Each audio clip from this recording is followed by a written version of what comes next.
Hey y'all, it's Corgi.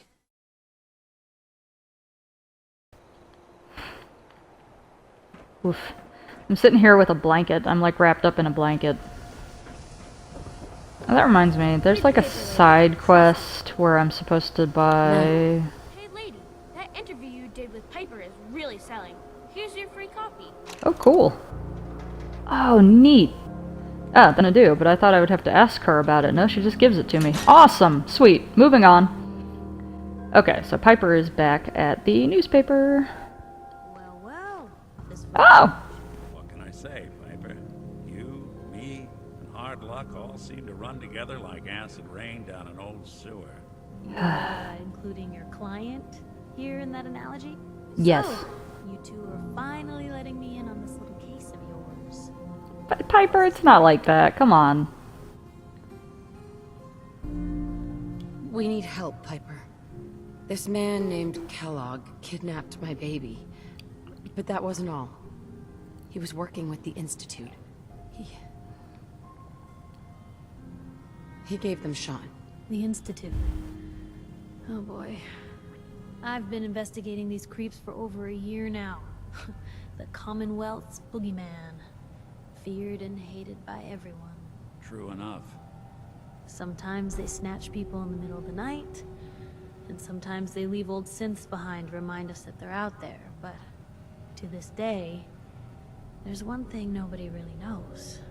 Where the Institute actually is. Or how to get in. Exactly. But there's one person who has to know, right? The guy who just handed them Sean. Kellogg. Huh. Well, here's the thing about that. Whatever you're thinking, it doesn't matter. He's dead. Yeah, I knew he wasn't gonna go quietly the moment I saw him. So, a murderer and a kidnapper gets his brains blown out by an avenging parent. Huh. Be a great ending if we didn't still have the biggest mystery in the Commonwealth to solve. Well, yeah, where do we go from here? So, what now? Gets his brains blown out. Huh. His brains. You know, we may not need the man at all. You're talking crazy here, Nick. Got a fault in the old subroutines? Look, there's a place in Good Neighbor called the Memory Den. Oh, The yeah! past moments in your mind as clear as the day they happened. If anyone could get a dead brain to sing, it'll be Dr. Amari, the mind behind the memories. I went there briefly, but I couldn't, like, do anything, because I talked to her and she just said we're not taking clients right now. That is a good idea, but wait, does that mean we actually need his brain? I feel like I got, like, a computer chip from him or something. The silent routine Because isn't getting us he had been augmented by the Institute, I think. So, I don't know. Alright, let's give it a shot. I hope you're right, Nick. Let's see. I guess we're gonna need a piece of Kellogg's brain. Enough gray matter to bring to Amari and find out if this is going to work. Jesus, Nick. Gross. Seriously? Does it actually I know it's have a to be risk, brain? but what choice do we have? We got no leads, nothing. That old Merc's brain just might have all the secrets we need to know. Oh. But yeah, exactly. Don't I have this Actually, thing? I think I already have something. Yes. Kellogg had this... I'm so this smart. thing attached to his head. Cybernetics, huh? We may have just won the lottery. Whether Awesome. we're riding this crazy brain train or not, we can't all go running across the Commonwealth, so... Who's coming with you? I have to go to the memory den either way, if I'm going to introduce you to Amari. But if you want to head there together, just say so. Oh, darn. I'm sorry, Piper. I guess you gotta stay. At least for now. It's you and me, Nick. Let's get going. Don't worry. We're gonna get your boy back. Just a few more steps. While you two are out, I'm gonna do some more research. I'll be here if you need me.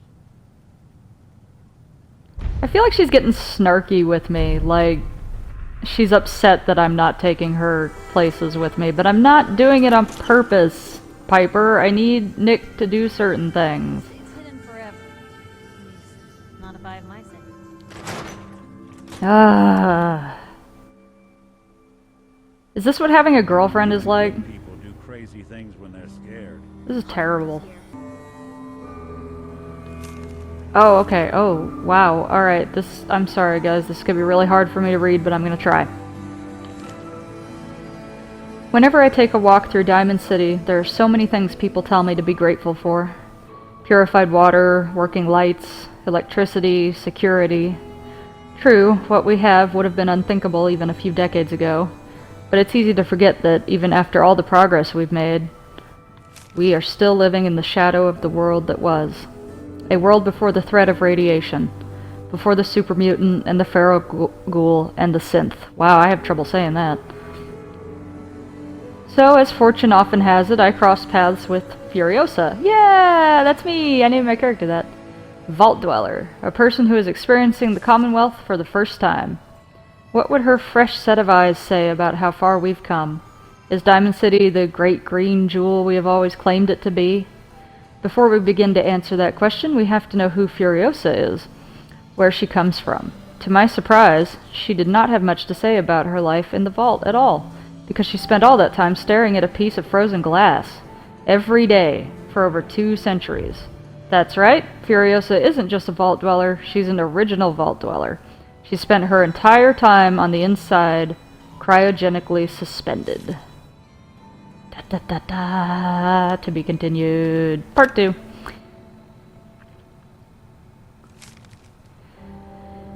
So what does Furiosa have to say about seeing Diamond City for the first time? Honestly, seeing everyone surviving out here, rebuilding the world, it gives me hope. Hope. When was the last time someone in our city talked about hope, who wasn't some politician fishing for points in the next election, making empty promises at the wall? But our outsider hasn't let the cynicism of our strange world get the better of her. This is all the more remarkable, because of the reason she came to the Commonwealth. You see, Furiosa has a son, Sean, and even though they were in the relative safety of a vault, someone broke in and took Sean from his parent. And that parent is now risking everything, wandering through this strange and unfriendly world of ours in order to save Sean from his kidnappers. We all know the rumors and whispers that surround every missing person in Diamond City, the guilty looks we pass to mourning family members as we thank the wall this time it wasn't us, and end up dead in the Commonwealth for a million reasons. Why spend our time worrying about kidnappings? Why, indeed. Part 3! Doo-doo. Ah, Piper wrote this. It's so cool.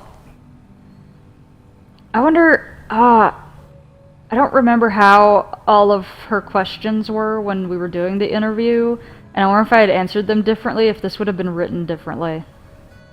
I would like to see, has anyone else, there's somebody out there must have done a playthrough where they didn't answer the same way I did, so I'd kind of like to see if this got written a different way. A nose of another playthrough. It's easy for us to be cynical about the missing. We've spent so long knowing the Institute is out there, but understanding so little about them. They are not the only ones responsible for kidnappings, but the fact that they sometimes are, and the fact that we have been so powerless to stop them when they do, causes us to treat all victims of kidnapping as if they are a lost cause. But the people left behind, those loved ones, friends, and neighbors who may never see the faces of those taken from them again, they do not have the luxury of being able to just look away. They have to carry that lost? Really? Carry that lost with them? Even if everyone else tells them to move on and forget. I asked Furiosa to make a statement to Diamond City, to give us an outsider's perspective on what it means to lose a loved one, and how he feels. He? I think this thing's a little messed up. Maybe in some way, it's how we all should feel. Maybe we've forgotten what the right human response to these tragedies are. Oh god, now I remember what I said. Find who's responsible and make them pay, she said. Simple as that. Piper, why'd you word the sentence right before that? The human response to... Well, I made myself look great. Well, Mr. Valentine. I thought you had forgotten about little old me. May have walked out of the den, Irma, but I'd never walk out on you. Amari's downstairs, you big flirt. There's some history here. Nick?